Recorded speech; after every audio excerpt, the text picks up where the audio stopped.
Now, ISRO conducted the third big test of the ambitious development of the Gaganyaan mission to send Indian astronauts into space. The test validated the motors that will be used during this mission, which included low-altitude motors, high-altitude motors, jettisoning motors that will be put to use safely to eject astronauts away from the vehicle in case of an emergency.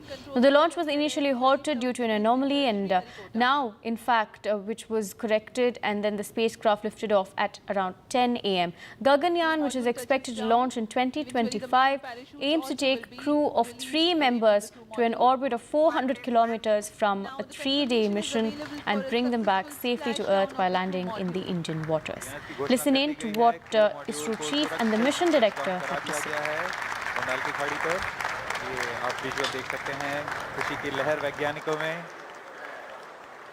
Jubilant ambience in the Mission Control Center here at Satish Dhawan Space Center, Sriharikota. I'm very happy to announce the successful accomplishment of the TVD1 mission. We initially wanted the launch to happen at 8 o'clock in the morning, but there was some weather-related issues. We have rescheduled the launch to 8:45 a.m.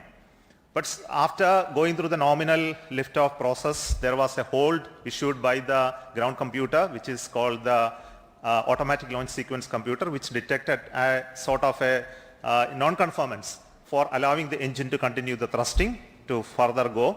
So this happened due to a monitoring anomaly in the system. So we could identify it very, very fast and correct it. And to make the stage ready, it took some time to refill the gases. And that once that has been completed, we went through the proper automatic launch sequence, which checked the entire health of the vehicle.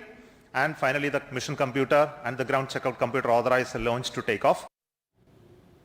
Now, the ambitious Gaganyaan mission will launch a human crew of 3 people to an orbit of 400 kilometers and bring them back safely to Earth. ISRO's top scientist, Dr. Unnikrishnan Nair, spoke to NDTV exclusively and explains how the Gaganyaan project is a game changer, demonstrating the crew escape system as well.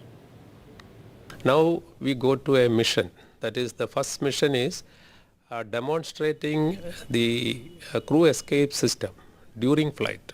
So we had done a pad abort test a few years back, but now the most important thing in Gaganyaan is the safety of the crew. So we should ensure that at any stage during ascent phase, if anything, unfortunately, if anything goes wrong with the vehicle, the safety of the crew is very important. For that, there is a crew safety or crew escape system, different stages.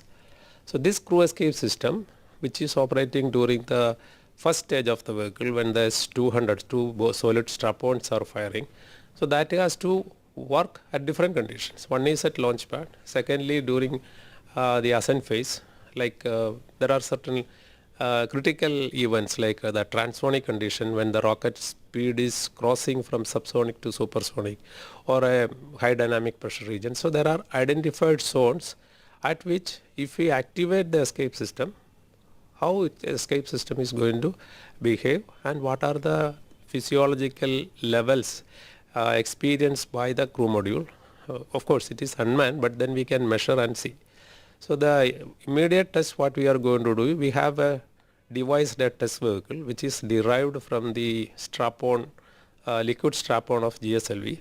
It's a single stage vehicle, liquid stage.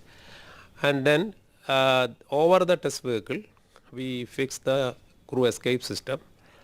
Crew escape system is basically an assemblage of quick acting solid motors, and inside that the crew module will be there, and the test vehicle will take the crew escape system to the required condition. Here we are going to do at a transonic condition, that is Mach numbers close to 1.2, and at that time the escape system will be activated, and the crew module will be taken away from the vehicle, and then you release the crew module, a parachute will be deployed, and then it will splash down, and then we collect it back. So basically it is demonstrating transonic condition, the in-flight demonstration of the crew escape system.